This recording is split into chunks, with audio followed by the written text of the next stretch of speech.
안녕하세요. 지슬의 12번째 크라임 리포트입니다. 오늘은 1997년 경기도 화성 태안읍에서 발생한 이른바 분여자 변사 사건을 이야기해 보려 합니다. 한 40대 여성이 자신의 집안에서 숨진 채 발견된 이 사건은 발견 초기부터 단순한 사고나 자연사로 보기에는 설명되지 않는 정황들이 잇따르며 타살 가능성이 제기됐습니다. 그러나 경찰 수사는 끝내 범인을 특정하지 못했고 사건은 장기 미제로 남게 됩니다. 특히 이 사건은 같은 시기, 같은 지역에서 연이어 발생했던 화성 연쇄살인 사건과 시기적으로 겹친다는 점에서 연관 의혹이 제기됐지만 그 의혹 역시 명확하게 규명되지 못했습니다. 가장 안전하다고 여겨지는 공간, 집안에서 벌어진 이 죽음은 지금까지도 많은 질문을 남기고 있습니다. 1997년의 화성 태안읍은 지금과는 전혀 다른 풍경의 지역이었습니다. 대규모 아파트 단지가 들어서기 전이었고 단독주택과 농가가 섞여 있는 전형적인 농촌형 주거지였습니다. 이웃 간의 왕래가 비교적 잦았고 누가 어느 집에 사는지 대략적인 생활 패턴은 서로 알고 지내는 경우가 많았습니다. 낮에는 밭일과 일상적인 생활 소리가 들렸지만 해가 지고 나면 마을은 빠르게 조용해졌습니다. 사건이 발생한 피해자의 집 역시 이런 평범한 주택가 한가운데에 자리하고 있었습니다. 특별히 외부인의 출입이 잦은 장소도 아니었고 범죄가 일어날 것이라고 예상할 만한 환경도 아니었습니다. 그렇기 때문에 피해자가 집안에서 숨진 채 발견됐다는 사실은 이웃들에게 더욱 큰 충격으로 다가왔습니다. 피해자는 40대 여성으로 가족과 함께 이 지역에서 생활하던 평범한 주부였습니다. 이웃들의 기억 속에서 그녀는 특별히 눈에 띄는 갈등을 겪던 인물로 남아있지 않습니다. 누군가와 다툼이 잦았다거나 외부로부터 위협을 받았다는 이야기도 전해지지 않았습니다. 경찰은 사건 초기부터 피해자의 생활 방향과 인간관계를 하나씩 확인합니다. 최근에 갈등을 겪은 사람은 없는지, 금전적인 문제는 없었는지, 혹시라도 집 안으로 외부인을 들일 만한 사정은 없었는지를 살펴봅니다.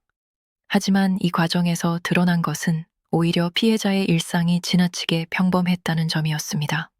범행 동기를 특정할 만한 뚜렷한 실마리조차 쉽게 떠오르지 않았습니다. 사건은 피해자가 자택 안에서 숨져 있다는 사실이 확인되며 본격적으로 수사가 시작됩니다. 발견 당시 상황에 대해 전해지는 바에 따르면 집안에는 외부 침입 가능성을 의심하게 만드는 정황들이 일부 확인됐다고 합니다. 문이나 창문의 상태, 집 안의 어지러진 정도, 피해자의 상태 등을 종합해 볼 때 자연사나 단순 사고로 보기에는 설명되지 않는 부분들이 있었습니다. 경찰은 이 집안이라는 공간에서 무슨 일이 벌어졌는지를 재구성하기 위해 집 구조와 동선을 하나하나 확인합니다. 집은 범행이 벌어졌다면 다양한 흔적이 남을 수 있는 공간이지만 동시에 외부의 시선으로부터 완전히 차단된 밀실이기도 합니다. 이 이중적인 특성은 이후 수사 내내 경찰을 괴롭히는 요소가 됩니다. 초기 수사에서 경찰은 타살 가능성에 상당한 무게를 두고 접근한 것으로 알려져 있습니다. 피해자의 사망 경위와 현장 정황을 종합했을 때 단순한 자연사로 보기에는 무리가 있었기 때문입니다. 경찰은 범인이 외부에서 침입했을 가능성과 피해자가 알고 있던 인물일 가능성을 동시에 열어두고 수사를 진행합니다. 강제로 출입한 흔적이 있었는지 아니면 내부에서 자발적으로 문을 열어준 정황은 없는지 집 안에서 실랑이가 벌어졌을 가능성은 없는지를 하나씩 따져봅니다. 하지만 이 모든 정황은 가능성의 영역에 머물렀을 뿐 특정 인물을 가리키지는 못합니다. 타살일 가능성은 점점 짙어지지만 범인의 윤곽은 여전히 드러나지 않습니다. 경찰은 피해자의 가족과 가까운 지인들을 대상으로 반복적인 조사를 이어갑니다. 혹시라도 평소에 갈등을 겪던 인물은 없었는지, 최근에 수상한 방문이나 연락은 없었는지를 확인합니다. 가족들은 평소에 누군가를 두려워한다는 말을 한 적은 없었다. 집을 비우거나 낯선 사람을 들일 이유도 없었다는 취지로 진술한 것으로 전해집니다. 이 진술들은 수사를 한층 더 어렵게 만듭니다. 내부 인물로 보기에는 동기가 부족하고 외부인으로 보기에는 단서가 부족한 상황. 수사는 점점 방향을 잡기 어려운 국면으로 접어듭니다. 이 사건이 더욱 주목받게 된 결정적인 이유는 발생 시기와 지역이 화성 연쇄살인 사건과 겹친다는 점이었습니다. 1990년대 후반 화성 일대에서는 여성들을 대상으로 한 강력 범죄가 연이어 발생하며 사회 전체가 큰 불안에 빠져 있던 시기였습니다. 자연스럽게 태안읍 부녀자 변사 사건 역시 그 연장선상에서 바라보는 시선이 생겨납니다. 경찰 역시 연관 가능성을 완전히 배제하지는 않았던 것으로 알려져 있습니다. 같은 지역 비슷한 시기 여성 피해자라는 공통점은 이 사건을 단순한 변사 사건으로만 보기 어렵게 만들었습니다. 하지만 연관 의혹이 제기됐음에도 불구하고 이 사건은 공식적으로 화성 연쇄살인 사건과 동일 범죄로 묶이지는 않습니다. 결정적인 이유는 물증의 부족과 범행 수법의 차이였습니다. 연쇄 범죄로 보기 위해서는 일정한 패턴과 명확한 연결고리가 필요하지만 이 사건에서는 그런 요소들이 분명하게 확인되지 않았습니다. 현장 정황은 타사를 의심하게 만들었지만 그것이 연쇄살인의 패턴과 정확히 일치한다고 보기는 어려웠습니다. 결국 이 사건은 의혹은 있었지만 증명되지 않은 사건으로 남게 됩니다. 시간이 흐르면서 수사는 점점 장기화됩니다.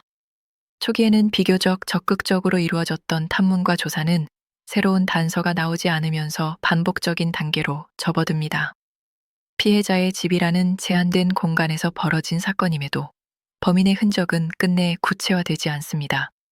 집 안이라는 공간이 오히려 진실을 가려버린 셈입니다.